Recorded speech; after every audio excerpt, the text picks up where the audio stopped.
بسم اللہ الرحمن الرحیم. خاتون حضرات، میں ہوں اختر عباس اور آپ سب کو میرا سلام پہنچے. امت نے امت سم تھنگ نام انہوں نے لکھا ہے، وہ ذرا مشکل سا ہے. تو وہ کہتی ہیں مجھے الٹا سیدھا سوچنے میں بڑی سہولت ہے، میں کیا کروں؟ اس کا بیٹا آسان جواب تو یہ ہے کہ سوچتے رہیے، کیونکہ جو بھی کریں گے، جو دیکھیں جو ہانڈی میں ڈالیں گے وہ پک جائے گا، تو پھر وہی کھانا پڑے گا. جو لڑکیاں الٹا سیدھا سوچتی ہیں شادی سے پہلے یا شادی کے بعد، ان کی زندگی میں، ان کی زبان کی نوک پہ، ان کے لفظوں میں، ان کی آنکھوں میں، ان کے حرفوں میں، ان کے عملوں میں وہی الٹا سیدھا ذائقہ ہی آتا ہے. الٹا سیدھا سوچنے سے جو مجھے ڈر لگتا ہے، سب سے پہلے تو خود آپ اللہ کو ناراض کرتے ہیں.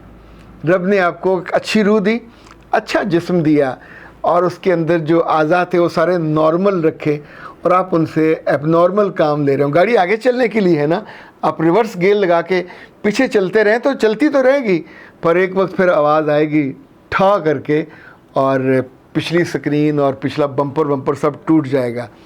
تو وہ سنا ہے کسی خان صاحب گاڑی ریورس کر رہے تھے، خان صاحب ہوں گے یا خان صاحبہ ہوں گی، تو اس نے کسی سے پوچھا ہوگا، تو جو پیچھے کھڑے والا تھا اس نے سے کہا کہ، تو وہ اسے ہاتھ سے اشارہ کرتا رہا. تو پھر اس کی آواز آنا شروع ہوئی، come back come back come back. تو وہ آتا رہا، پھر زور سے دھڑام کر کے وہ گاڑی جا کے لگی، ڈھز کی آواز آئی، شیشے ویشے ٹوٹ گئے. تو وہ نیچے اتر کے آیا، اس نے کہا کہ تم نے مجھے روکا کیوں نہیں؟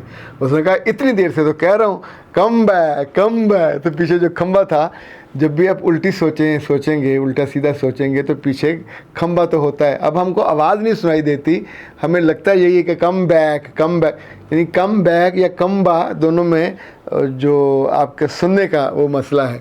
دوسرا یہ یاد رکھیے گا، جب ہم الٹا سیدھا سوچتے ہیں تو ہم آگے نکلنے کے راستے بند کر دیتے ہیں. جب ہم الٹا سیدھا سوچتے ہیں تو خود ہم اپنی جو باڈی ہے، جیسے جسم کی اڈور ہوتی ہے، اسی طور پہ ہر باڈی سے ایک وائبس نکلتی ہیں نا. جو سیدھا سوچنے والے، ان کے پاس جا کے بیٹھنا ہمیں اچھا لگتا ہے، ان کو دیکھنا بھی اچھا لگتا ہے، ان سے باتیں کرنا اچھا لگتا ہے، ان سے سیکھنا اچھا لگتا ہے، ان سے پوچھنا بھی اچھا لگتا ہے. اور جس کی زبان کی نکر پہ، نوک پہ، آپ نے کبھی سانپ کو پکڑتے ہوئے دیکھا؟ لوگوں کو سانپ کو سری سے پکڑتے ہیں تو یا تو اس کو سری کو مار دیتے ہیں، یا پھر یہ کرتے ہیں کہ کوئی گلاس ولاس پکڑ کے اس کے منہ پہ رکھتے ہیں، تو سانپ زور سے اس کو کاٹتا ہے گلاس کے منہ کو، اور اس کا سارا زہر اس کے اندر جاتا ہے. یعنی بعض تو میں نے گلاس بھرے ہوئے دیکھے، وہ سانپ پکڑ کے گلاس کو اس میں کرتے جاتے ہیں. تو کیوں انسان اپنے آپ کو، اپنے منہ کو سانپ جیسا بنائے کہ زہر ہی نکلے؟ ایسے لوگ جو الٹا سیدھا سوچتے ہیں پھر تھوڑے تھوڑے زہریلے بھی ہو جاتے ہیں. ان کے بچے ان سے تنگ، ان کی بیویاں ان سے تنگ، ان کے خاندان والے ان سے تنگ، ایون ان کے دوست احباب تنگ. یعنی مجھے اندازہ ہے کہ بعض محفلوں میں لوگ پوچھ لیتے ہیں اپنے میزبان سے، فلاں صاحب تو نہیں آئیں گے؟ لائک ہمارے دوستوں کا، مختلف دوستوں کے مختلف گروپس ہیں جہاں کھانے وانے ہوتے ہیں، پارٹیز ہوتی ہیں. تو ایک گروپ میں ایک صاحب ایسے، میں ان کے بارے میں کبھی کبھی خود پوچھ لیتا ہوتا کہ وہ تشریف تو نہیں لا رہے. انفیکٹ انہوں نے آ کے پوری محفل کو یرغمال بنا لینا ہوتا ہے، اور جس نے بھی ان سے اختلاف کرنے کی جرت کی، وہ 10 لوگوں کے بیچ میں اس کی عزت اتار کے رکھ دیں گے. اور اتنا پھر وہ لاؤڈ، خود 6 فٹ کے ہیں، اتنا وہ لاؤڈ بولتے ہیں. اپنا ان کا نقطہ نگاہ ہر حکومت کے ساتھ بدل جاتا ہے.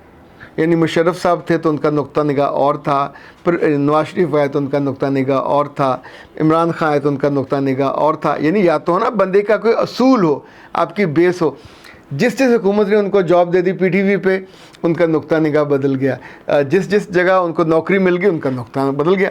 تو نقطہ نگاہ نہ ہوا آپ کا. بیسیکلی آپ دولت کے ساتھ، تنخواہ کے ساتھ، مفاد کے ساتھ، ایک وہ جو ہوتا ہے نا کمپس، وہ بنے ہوئے ہیں کمپاس. آپ کا رخ، آپ سورج مکھی ہو ہر مفاد کے ساتھ، اور لوگوں کو آپ اپنی اس پہ نیگیٹیوٹی کے ساتھ چاہتے ہو کہ وہ بھی آپ کے ساتھ ڈھل جائیں. ایسا تو نہیں ہوتا. ایک اور بات یاد رکھیے گا، یہ جو منفی سوچ کے ساتھ یا الٹی سیدھی سوچ کے ساتھ لڑکیاں یا لڑکے کمفرٹیبل ہو جاتے ہیں، زندہ رہتے ہیں اور عادی ہو جاتے ہیں، ان کے چہرے سے مسکراہٹ غائب ہو جاتی ہے. ان کے ماتھے پہ اور پھر ان کی چہروں پہ جھریوں کے جال، یہ وقت سے پہلے بوڑھے ہو جاتے ہیں. آپ چاہتے ہیں کہ وقت سے پہلے بوڑھے ہوں؟ لوگ ان کو اپنی پسند کے کیٹیگری سے نکال دیتے ہیں. لوگ ان کو اپنی دعاؤں سے بھی نکال دیتے ہیں. یہ بیمار بھی جلدی ہوتے ہیں اور ان کی بیماری کے دوران لوگ آ کے یہ نہیں کہتے اللہ تم کو لمبی عمر دے, دل میں دعائیں کچھ اور ہو رہی ہوتی ہیں, اور اگر کوئی منہ ملازے میں آ بھی جائے تو یاد رکھیے اس زندگی کا کیا فائدہ جس میں نہ خیر ہو, جس میں نہ سلامتی ہو, ایون آپ کے اپنے لیے خوشی نہ ہو. آپ نے جب بولنا ہے تو اسی الٹی سیدھی کھیر پکی ہوئی ہے, وہ پھیکی ہے, وہ نمکین ہے, آپ نے وہی بانٹنی ہے, تو آپ لوگوں کی محبوب کیسے بن سکتے ہو؟ ہم میں سے بہت کم ایسے بدقسمت ہوں گے کہ جو لوگوں کے دشمن بننے کی پلاننگ کرتے ہوں اور دشمن بن کے یا ان کے غیر مطلوب بن کے جینے کی آرزو رکھتے ہوں. ہم چھوٹے ہوں یا ہم بڑے ہوں, ہم کو سیکھنا ہوتا ہے, ہم کو سیکھنا چاہیے, ہم کو سیکھنا چاہیے اور سکھانا بھی چاہیے کہ زندگی میں اصل خوبصورت لوگ وہ ہوتے ہیں جو محبوب ہوتے ہیں, جو مطلوب ہوتے ہیں, جو مقصود ہوتے ہیں. ان کی کوئی بھی عمر ہو سکتی ہے, ان کا کوئی بھی نام ہو سکتا ہے, ان کی کوئی بھی شکل ہو سکتی ہے, پر جب بھی آپ کسی کی زندگی میں محبوب ہوں گے, مطلوب ہوں گے, مقصود ہوں گے, تو آپ سے محبت زیادہ کی جائے گی, آپ کی عزت زیادہ کی جائے گی, آپ کی کیئر زیادہ کی جائے گی, اور آپ پہ ذمہ داری صرف یہ ہوگی کہ آپ اس کو جو آپ کو چاہتا ہے اس کی زندگی میں خیر کا باعث ہوں, اس کی زندگی میں برکت کا باعث ہوں, اس کے لیے اچھی رہنمائی کا باعث ہوں, آپ اس کے لیے بہترین رول ماڈل بنیں. سو رول ماڈل بننا ایک ٹارگٹ ہو سکتا ہے. رول ماڈل بننا بہت آسان ہے, اور جس سڑک پہ آپ چلتے ہیں شوق سے چلیے, جس طرز زندگی میں آپ جینا چاہتے ہیں. بعض لوگوں کو سازشی لوگ چاہیے ہوتے ہیں. Okay, you would be the ultimate. جو ڈیزائر ان لوگوں کی ہو سکتی ہو جو سازشی ہوں. قاتل کو کون پسند کرے گا؟ جو قاتلوں کا گروہ ہوگا. سازشیوں کو کون پسند کرے گا؟ جو سازشی لوگ ہوتے ہوں گے. سافٹ اور ہمبل لوگ کن لوگوں کو پسند کریں گے؟ جو ان جیسے ہوں گے.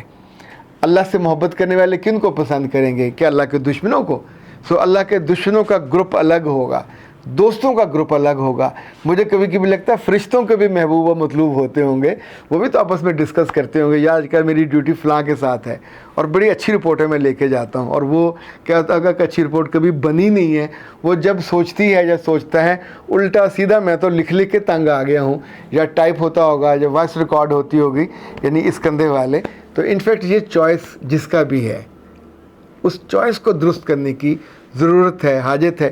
ابھی تو وقت آپ کے پاس ہوتا ہے, جب تک ہم کسی کھو میں گر نہیں جاتے, کسی حادثے کا شکار نہیں ہو جاتے, زخموں سے چور نہیں ہو جاتے, تو اس کے بعد پھر انسان سنبھلا تو کتنا سارا قیمتی وقت ضائع کر کے, قیمتی رشتے ضائع کر کے, قیمتی وہ جو امیج تھا اس کو ضائع کر کے, تو بہتر ہے انسان اس سے پہلے سنبھل جائے.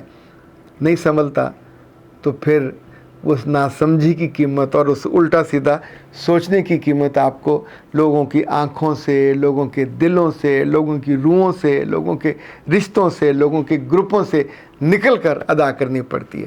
اختر عباس کو اجازت دیجیے. السلام علیکم.